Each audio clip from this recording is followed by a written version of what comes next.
This is a porcini mushroom Bean-Otto. It's amazing, trust me. Oh my God, that just smells absolutely incredible. It's a mushroom and bean marriage in a dish. The smells coming off it, I can't tell you, are amazing. Oh, yes. Oh my God. It is comfort food in a bowl, and I think you're gonna love it. Yum.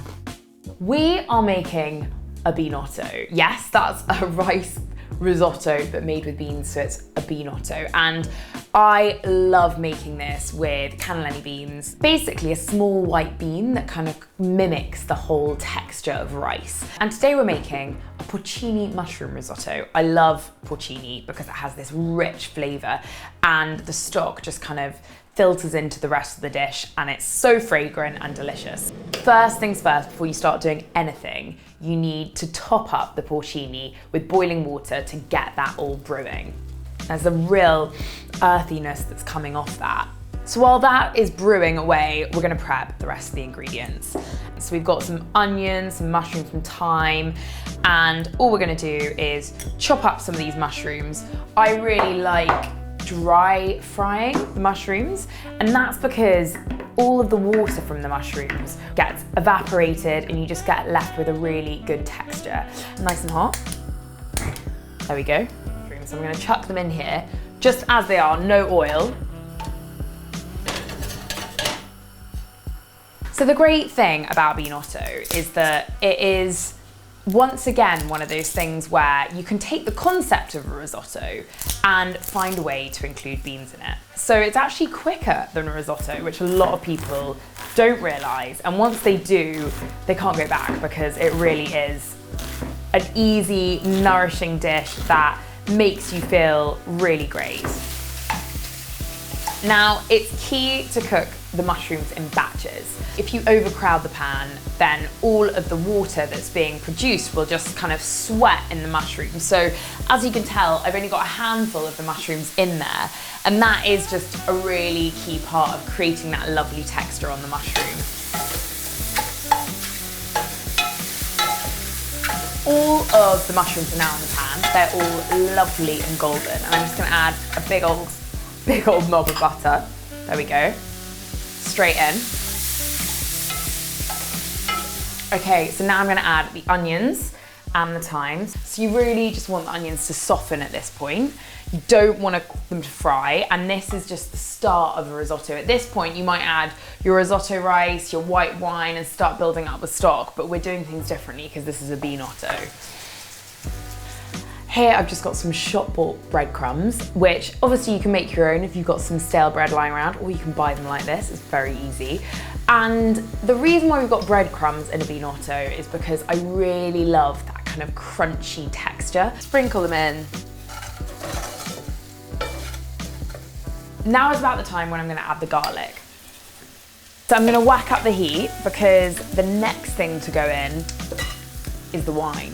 And you really want that wine to hit the pan and just deglaze the bottom full of all of the sticky bits and start to reduce. So the white wine has all reduced now. So we come from our golden nectar of porcini stock and porcini mushrooms. It's amazing, trust me. Often when you smell it, you're like, oh God, do I want to put that in? You really do want to put it in. I'm going to put it all in, and it's going to reduce by half at least. The smell that is coming from this stage right here is just incredible. It's so rich and so mushroomy, and all of that comes from that porcini, that dried porcini, which is fundamental to this dish. You've got to have it.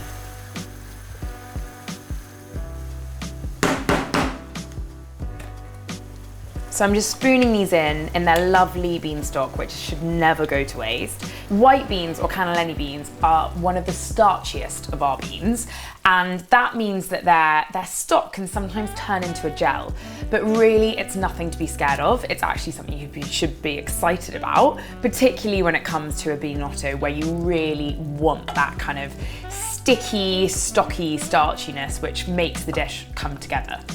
Just to finish the dish off, I'm adding a big knob of butter. And that's just gonna melt through and make it really glossy and delicious.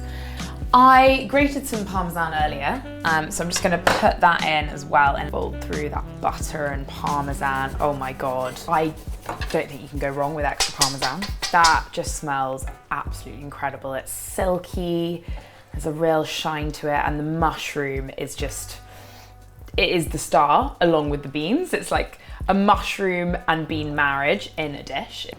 This is proper comfort food. Look at that.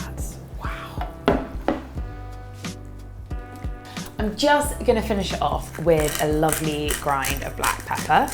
God, this looks so good. The smells coming off it, I can't tell you, are amazing. It just smells like comfort. Oh my God, it really does.